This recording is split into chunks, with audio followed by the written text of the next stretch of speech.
Salut à toi et bienvenue, aujourd'hui on va voir comment évoluer mes actions favorites. Adidas qui s'est envolé, qui était à 222 hier, purée on va voir ce que ça donne graphiquement. On se retrouve sur le graphique journalier et je commence à comprendre quelque chose, je vois quand la volatilité est haute et que ça monte rapidement, les opportunités sont assez basses, les actionnaires n'attendent pas trop et se repositionnent pour vraiment ne pas rater le mouvement. Bon, je m'y attendais, en une heure on voit pas grand chose quoi, c'est en train de monter, il y a des gaps mais pas vraiment d'opportunités montrées sur une heure. On voit là Apple qui a pris 1$. Voilà, on voit Apple sur le graphique journalier que les gens se positionnent rapidement, ne veulent pas rater le mouvement et on va essayer de les suivre prochainement. Donc voilà, on voit les actionnaires qui se positionnent régulièrement, ils ne veulent pas rater et là pour moi c'est un signal de retournement où on pourrait gagner quelques dollars si on s'était positionné à la vente dès ici en ressortant vraiment au niveau de la structure au milieu, en sortant là. Ça y est, enfin Coca-Cola qui atteint 46, ça faisait une semaine qui restait à 45, on va voir ce que ça donne graphiquement. La tendance à la hausse se confirme de plus en plus avec un plus haut qui dépassait les anciens plus hauts précédents et on va voir ce que ça donne prochainement.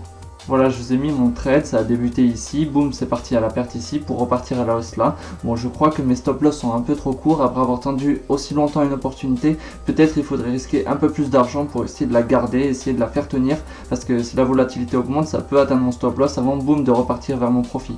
On va essayer de mettre les stop loss un tout petit peu plus bas. Facebook qui stagne. Là on voit clairement ce que j'ai dit tout à l'heure, des mini-chutes et les gens se positionnent, des mini-chutes, ils veulent pas rater le mouvement, alors moi je vais faire pareil, on va voir si ça marche. En une heure, autant zapper, on voit rien du tout. Ah, McDo qui après avoir stagné une semaine à 184, s'envole enfin.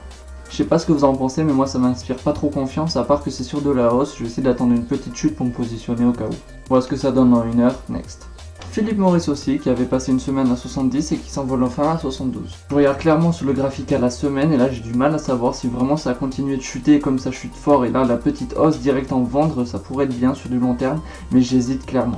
En un day tout concorde pareil, je pense que je vais me positionner. En une heure tout porte à dire qu'on est sur une tendance haussière donc je vais élever mon stop loss et on va voir ce que ça donne. Ça donne quelque chose comme ça va être un trade qui va durer plusieurs semaines je pense. Open à 72, take profit 66, stop loss 75, tout simplement. Vinci qui monte de 1€, qui avait explosé dernièrement et qui commence à se freiner. Clairement on est sur le mouvement haussier encore, là les gens se positionnaient, donc là nous on va attendre le prochain tour.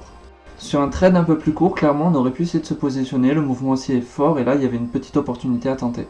Visa qui monte de 3$, qui était à 191 hier, on va voir ce que ça donne graphiquement. Clairement avec la vitesse que ça a, j'aurais pu tenter un petit trade ici. En une heure on peut pas voir grand chose, clairement. Walt Disney qui était à 118 et qui monte de 3$, ça c'est génial. Exactement comme pour tous les autres, là je vais attendre que ça monte, une petite nouvelle chute et je vais me positionner tout simplement. En une heure pareil, une petite construction à la baisse et je me positionne, j'hésite à mettre un ordre mais bon je vais attendre. Ça y est, tu es arrivé au bout de cette vidéo, j'espère qu'elle t'aura plu un maximum, sur ce je te dis à demain pour la suite, ciao ciao.